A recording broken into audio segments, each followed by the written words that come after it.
அனைவருக்கும் கணித வணக்கம். பார்க்க போகிறது 6ஆம் வகுப்புக்குரிய கணக்கு 2ஆம் பருவம். எடுத்துக்காட்டு 9 பார்க்க போகிறோம். ஒரு பழ வணிகர் 1 டசன் ஆப்பிள்களை ரூபாய் 84க்கு வாங்கினார். 2 ஆப்பிள்கள் அழுகிவிட்டன. அவருக்கு ரூபாய் 16 லாபம் கிடைக்க வேண்டும் எனில் ஒரு ஆப்பிளின் விற்பனை விலையை காண்க அப்படின்னு சொல்லி கொடுத்துருக்காங்க. இந்த கணக்கை பொறுத்த வரைக்கும் 1 டசன் ஆப்பிள்கள், 1 டசன் என்பது எவ்வளவு? 12 ஆப்பிள்களின் விலை ரூபாய் 84. ஃபஸ்ட்டு அதை போட்டுக்கிறோம். அழுகிய ஆப்பிள் எத்தனை? 2.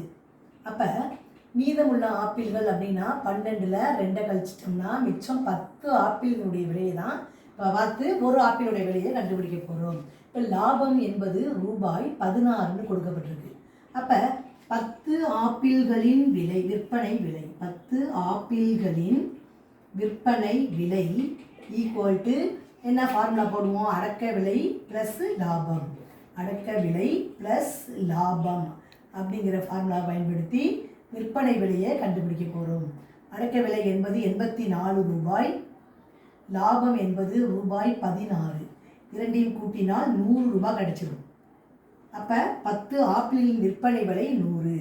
அப்போ ஒரு ஆப்பிள் அப்படின்னு பார்க்குறப்ப ஒரு ஆப்பிளின் விற்பனை விலை அப்படிங்கிறது நம்ம கண்டுபிடிக்க போகிறோம்.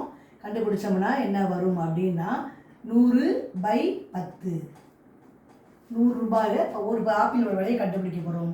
100ன் 10ஐயும் வகுத்தோம்னா 10 கிடச்சிடும்.